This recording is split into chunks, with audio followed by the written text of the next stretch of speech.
అవుతాయి. ఆఫీసర్లు తప్పు చేసిన రికార్డ్ అవుతాయి.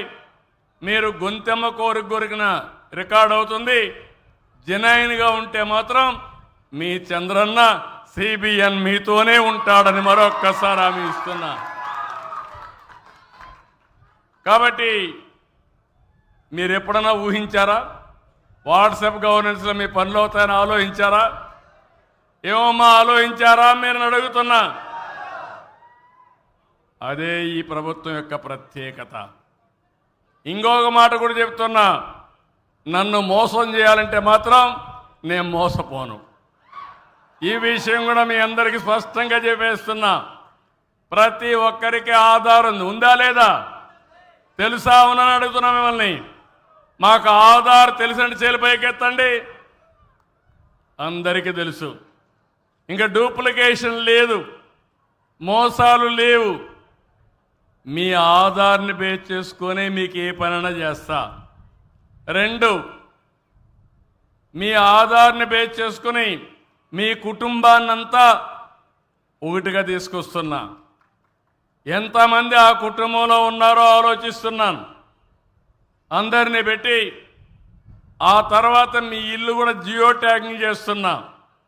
రేపు మీకు ఏదైనా వరద వచ్చిందంటే మీ ఇంటికి తిండి పంపించాలంటే ఇప్పుడు మా ఎంఆర్ఓనో తహసీల్దారో ఎత్తుకుంటూ వస్తున్నారు, కానీ రేపు డ్రోన్ పెట్టి ఫోన్ చేసి మీ ఇంటి మీదకే పంపిస్తా. ఇంకెత్తుకునే పని లేదు.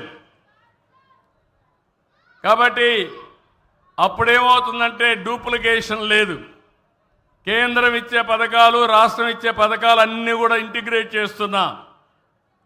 మీకుండే భూమి, వ్యవసాయం, వ్యాపారం, లేకుంటే ఒక చిన్న ఉద్యోగం అన్నీ కూడా ఇంటిగ్రేట్ చేస్తున్నా. ప్రతి ఒక్క వ్యక్తికి భద్రత ఇవ్వడం నా బాధ్యత. ఈ విషయం మీరు గుర్తుపెట్టుకోండి.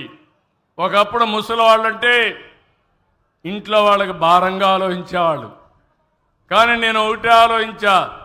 నేను ప్రతి ఒక్క పెద్దవాళ్ళకి పెద్ద కొడుకుగా ఉండాలని నేను ఆలోచించి ముందుకు వచ్చాను. ఈరోజు మీ పెద్ద కొడుకు ఉన్నప్పుడు మీరేమీ అధైర్యపడవలసిన అవసరం లేదు. నేను ఇచ్చే పింఛన్ వల్ల మీ కోడళ్ళు మీకు మర్యాద ఇస్తున్నారు. అవునా కాదా? పిల్లలు, మనవరాళ్ళు, మనవాళ్ళు మర్యాద ఇస్తున్నారు. అవునా కాదా? అదే మరి ఇక్కడ ఉండే వాళ్ళకైతే ఒక భద్రత ఉంది. అవునా కాదా? ఇప్పుడు వీళ్ళిద్దరిని చూశాను. వాళ్ళిద్దరిని చూస్తే సంవత్సరం అంతా 100 రోజులు కష్టపడి కూలి పని చేస్తే వాళ్ళకు వచ్చేది 30,000. నేను నెలవారీగా ఇచ్చేది 4,000. అంటే 12 నెలలు అంటే 48,000 రూపాయలు నేను ఇస్తున్నానని చెప్పి నేను మీ అందరికీ తెలియజేస్తున్నా. దీనివల్ల చాలా వరకు మీకు ఒక భద్రత వస్తుంది.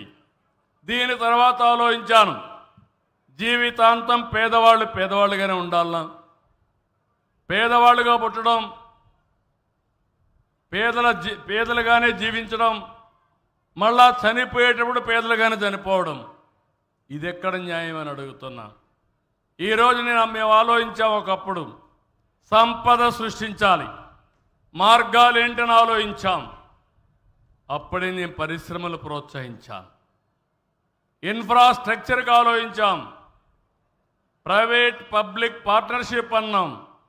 ప్రైవేట్ వ్యక్తులు ఒక రోడ్ వేసి, ఒక టెలికాం సర్వీసులు ఇచ్చి, కరెంట్ స్టేషన్లు పెట్టి తద్వారా డబ్బులు సంపాదించే మార్గానికి దోహదం చేశాం. దీనివల్ల చాలామందికి డబ్బులు వచ్చాయి. అదే మరి మనకు వస్తువులు వచ్చాయి.